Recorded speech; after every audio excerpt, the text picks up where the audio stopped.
Olá, sejam muito bem-vindos e bem-vindas ao 57º Seminário Brasileiro de Tecnologia Educacional, Integração da Ciência, Tecnologia e Inovação na Educação Brasileira.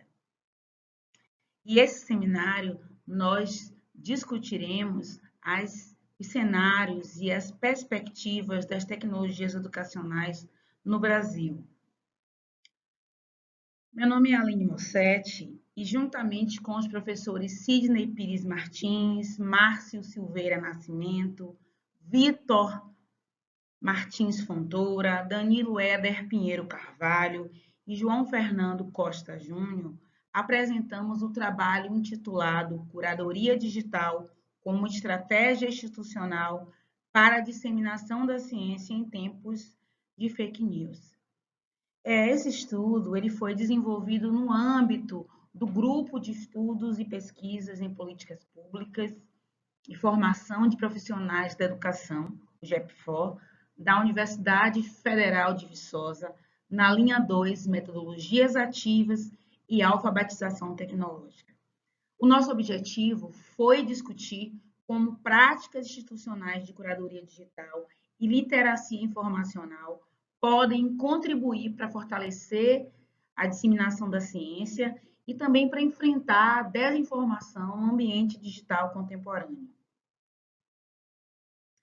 Nós vivemos hoje um cenário profundamente marcado pela presença das tecnologias digitais. E nas últimas décadas, nós observamos três transformações importantes. Uma ampliação vertiginosa do acesso à internet, um crescimento também das redes sociais e também a aceleração da circulação de informações. E aí, esse ambiente, ele ampliou o acesso ao conhecimento, mas também, ao mesmo tempo, criou novos desafios.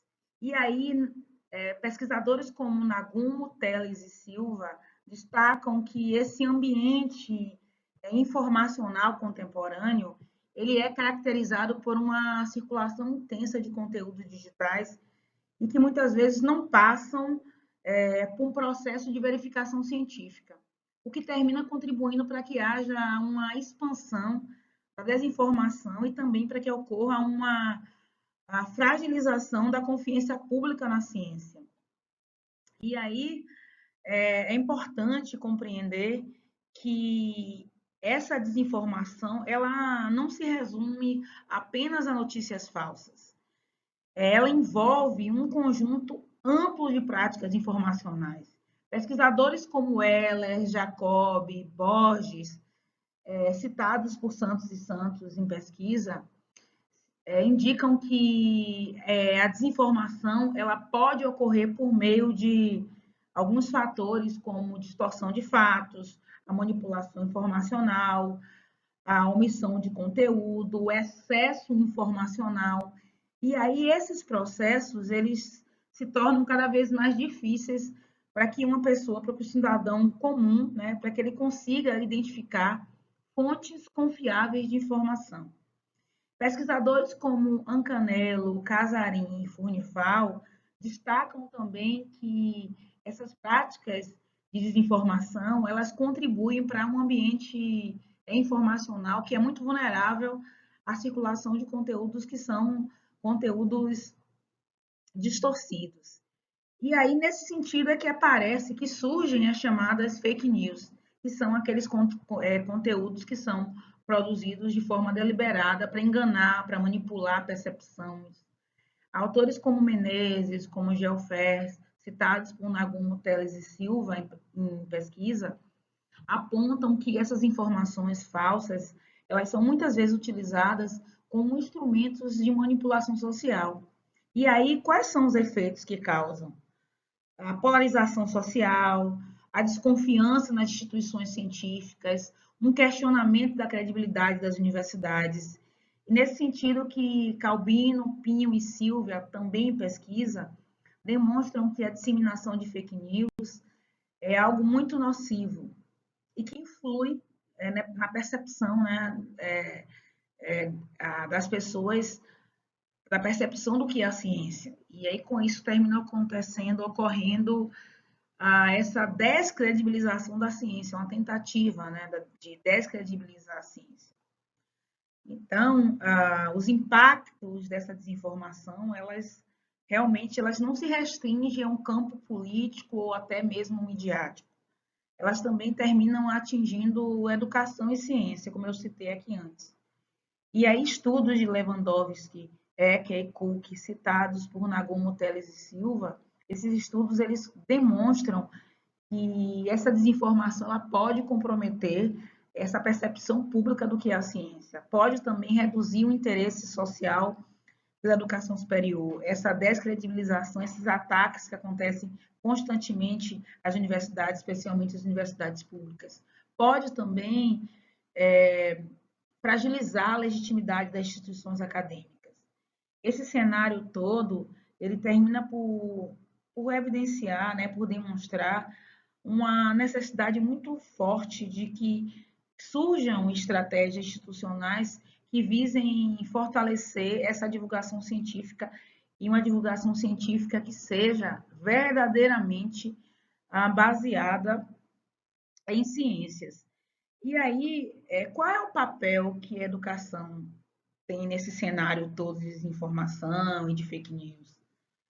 A educação ela é uma resposta institucional. Diante desse contexto, sem dúvida, a educação ela assume um papel que é verdadeiramente estratégico.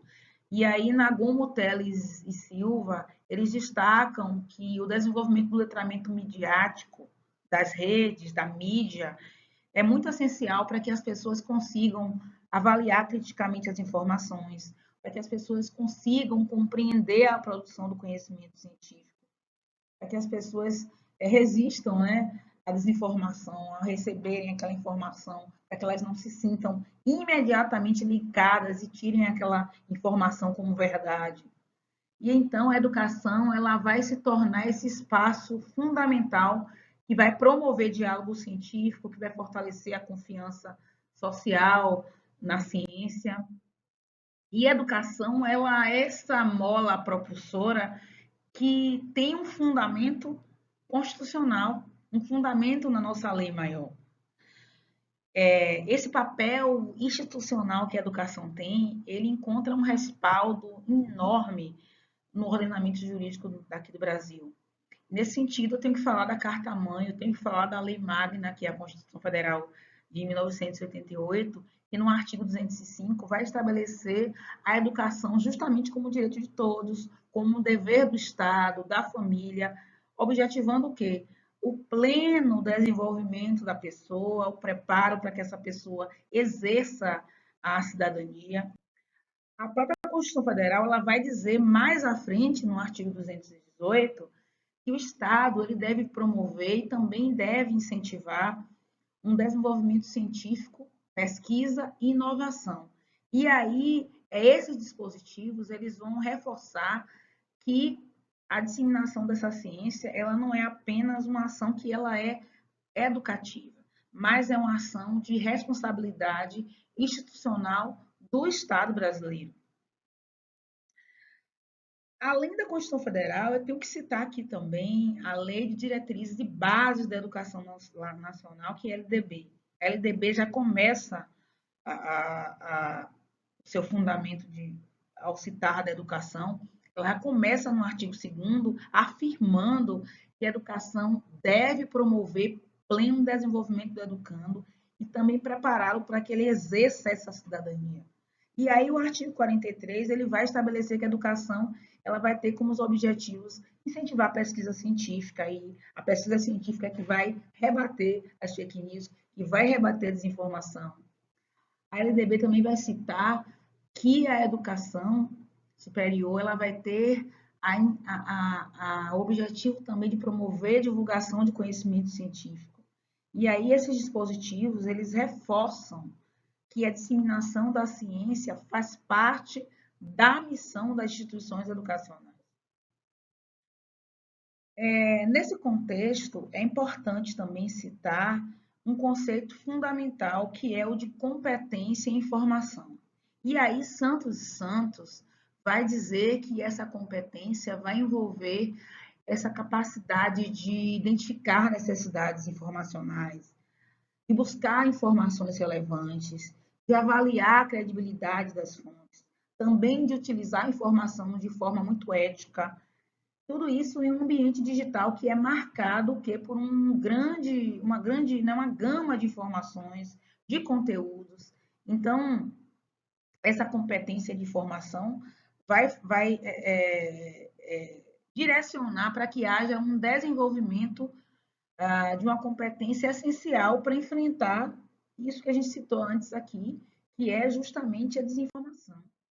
E nesse cenário de desinformação, outro grande chamariz, grande destaque é a curadoria. Né? Nesse cenário é que surge a curadoria digital. E aí Silva e outros autores em pesquisa vai dizer que essa curadoria digital ela vai emergir como uma prática que é necessária no contexto das tecnologias educacionais, pois a curadoria ela vai mediar esse acesso ao conhecimento e vai também contribuir para que haja uma experiência de aprendizagem, especialmente em ambientes de educação, por exemplo, educação à distância.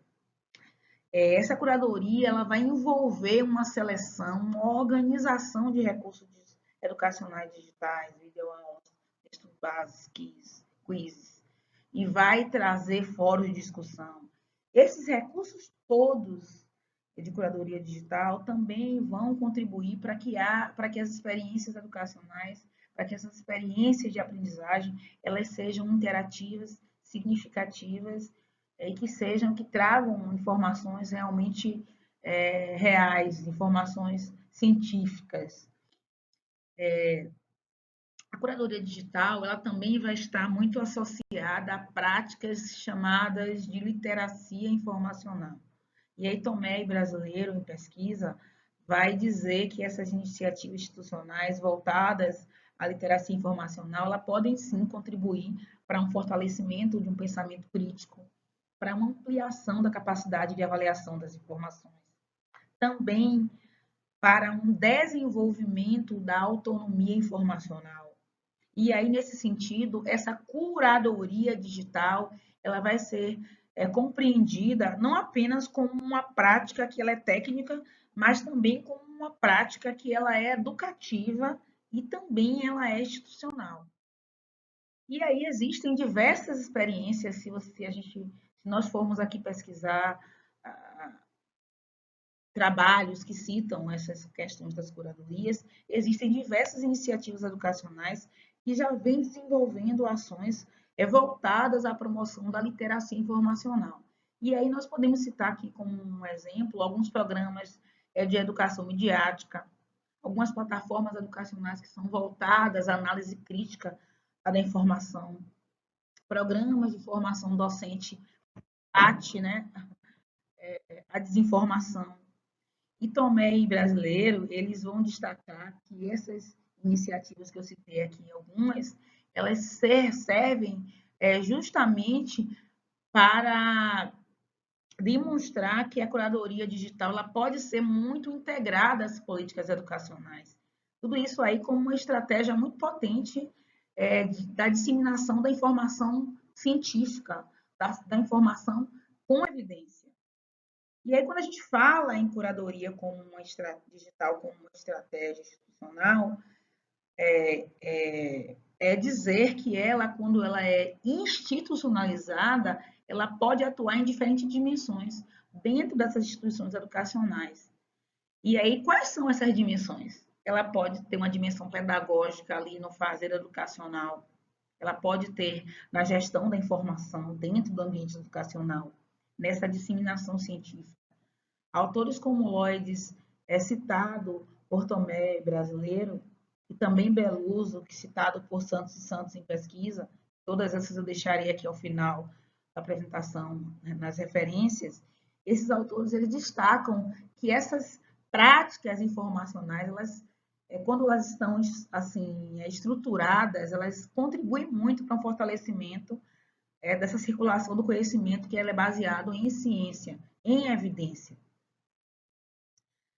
Essa curadoria, ela vai ajudar o quê? Organizar os recursos educacionais digitais, ela vai ajudar a apoiar o processo de aprendizagem, como eu citei, vai engajar aqui os estudantes em ambientes virtuais. E é importantíssimo para otimizar essa experiência educacional.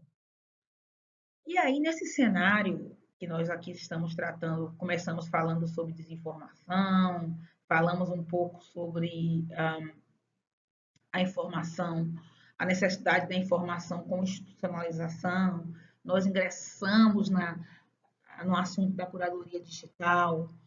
E aí vocês podem estar se perguntando assim, e aí qual é o papel que as instituições educacionais têm em todo esse contexto?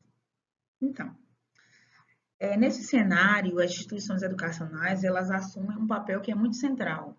Elas podem, sim, contribuir por meio de formação e literacia informacional. Elas podem promover divulgação científica, podem desenvolver práticas de curadoria digital, elas podem incentivar o pensamento crítico. E aí, autores como Nagumo, Teles e Silva destacam que a educação ela possui um papel fundamental nessa promoção do diálogo científico e também no enfrentamento dessa desinformação, no enfrentamento dessas fake news. E aí agora, já um pouco caminhando, né, nesse nosso diálogo, que é um diálogo relativamente curto, para a gente tratar de um assunto tão importante, tão instigante para a gente, vocês podem estar se perguntando assim, quais os desafios atuais? Apesar dessas todas as possibilidades que eu citei aqui, os desafios eles ainda seguem, eles ainda permanecem. E aí, quais são os desafios que nós temos hoje para enfrentando, lidando com essa desinformação? Velocidade de circulação das fake news, essa influência dos algoritmos nas redes sociais, essa crescente polarização, são esses fatores que ampliam a complexidade desse ambiente informacional atual. E aí, isso vai reforçar a necessidade de termos estratégias institucionais de mediação da informação.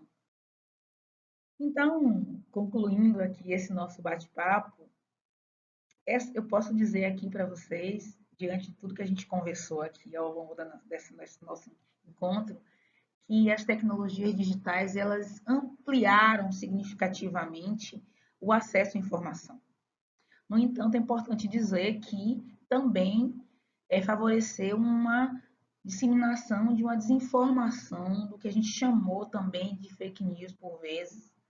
E nesse contexto, a curadoria digital vai emergir como uma estratégia muito forte que as instituições podem utilizar para fortalecer a disseminação da ciência.